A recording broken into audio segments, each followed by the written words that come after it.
আপনাদের সবার বাসায় এই কিতাবটা আছে না? নাম কি? শেষ কবে খুলে দেখেছিলেন? যুবকদেরকে বলতেছি, আলেম ওলামাদের সাথে তো কথা এসব বলতেছি না, বেয়াদবি হবে। তালেবে ইলমদেরকেও বলছি না, আমাদের ইয়াং জেনারেশন যারা আজকে ওয়াজ শুনতে আসছেন, অনেক দূর দূরান্ত থেকে অনেকে আসছেন, অনেকে স্কুলে পড়েন, কেউ কলেজে পড়েন, বিশ্ববিদ্যালয়ে পড়েন, তরুণরাই বেশি এখানে, তাই না? তো তরুণদেরকে বলছি, শেষ কবে, লাস্ট কবে কোরআন খুলে দেখেছিলেন? এই প্রশ্নের উত্তর আপনারাই বের করবেন। লাস্ট রমজানে, আমি জানি, কিন্তু আমি কাউকে আঘাত করতে চাচ্ছি না। আপনারা নিজেরাই চিন্তা করবেন লাস্ট কবে আপনি কোরআন খুলে দেখেছেন। দ্বিতীয় প্রশ্ন, কত মিনিট আগে, লাস্ট কত মিনিট আগে আপনি হোয়াটসঅ্যাপ চেক করেছেন,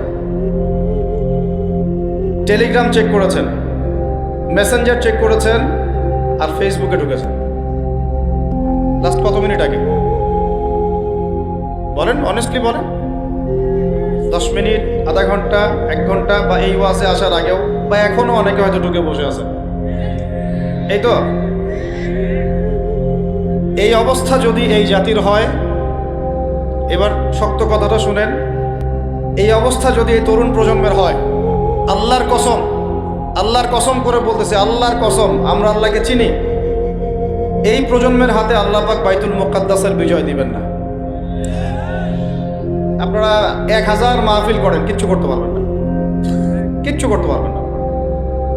এই যদি হয় হালত, এই যদি হয় সুরত আমাদের ইয়াং জেনারেশনের, যে এই 10 মিনিট আগে আপনি ফেসবুক খুলেছেন, কিন্তু লাস্ট রমজানে কোরআন খুলেছিলেন, 5 মাস আগে খুলেছেন, মায়ের ইন্তেকালের দিন খুলেছেন, বাবার 40-এর দিন খুলেছেন, বা 7 দিন হয়ে গেছে কোরআন খুলছেন, আর খোলেন না, দেখেন না। এই অবস্থা যদি হয়, কোরআন থেকে যদি মানুষের অবস্থা এত দূরে হয়, এই জাতির হাতে আল্লাহ পাক কোশ্চিনকালের বিজয় দিবে না। আমরা আল্লাহকে চিনি, আল্লাহ পাক বিজয়ের শর্ত দিয়ে দিয়েছেন, আল্লাহ পাক বিজয় দিবেন এটা বলে দিয়েছেন, কিন্তু বিজয়ের শর্ত দিয়েছেন। আল্লাহ পাক একটা সূরাতে বলছেন যে ওয়ালা তাহিনু বা'দা আউযু বিল্লাহি মিনাশ শাইতানির রাজীম। আমার গলার অবস্থা একটু খারাপ, এই জন্য কথা বলতে একটু কষ্ট হচ্ছে, শুনতে পাচ্ছেন আপনারা কি? ওয়ালা তাহিনু, তোমরা হীনবল হইও না। কাদেরকে বলছেন? আমাদেরকে বলছেন, তোমরা হীনবল হইও না। হীনবল বুঝেন, মানে দুর্বল হইও না।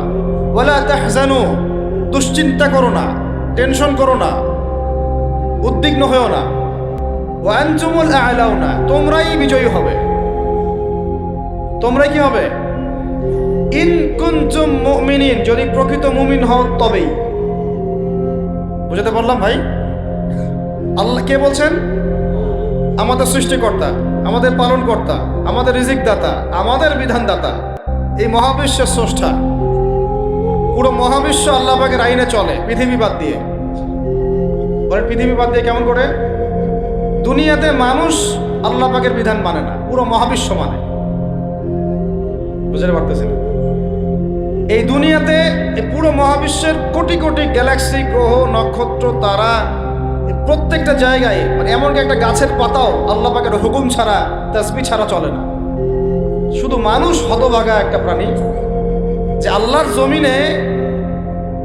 জমিনে থেকে, আল্লাহর খেয়ে, আল্লাহর পরে, আল্লাহর বাতাস থেকে শ্বাস নিয়ে, আল্লাহর দেওয়া পানি পান করে, আল্লাহ পাকের দেওয়া অর্থ, সম্পদ, রিজিক, স্ত্রী, সন্তান সব ভোগ করে আল্লাহরই জমিনে আল্লাহ বিরোধী আইন চালু করে দিয়েছে।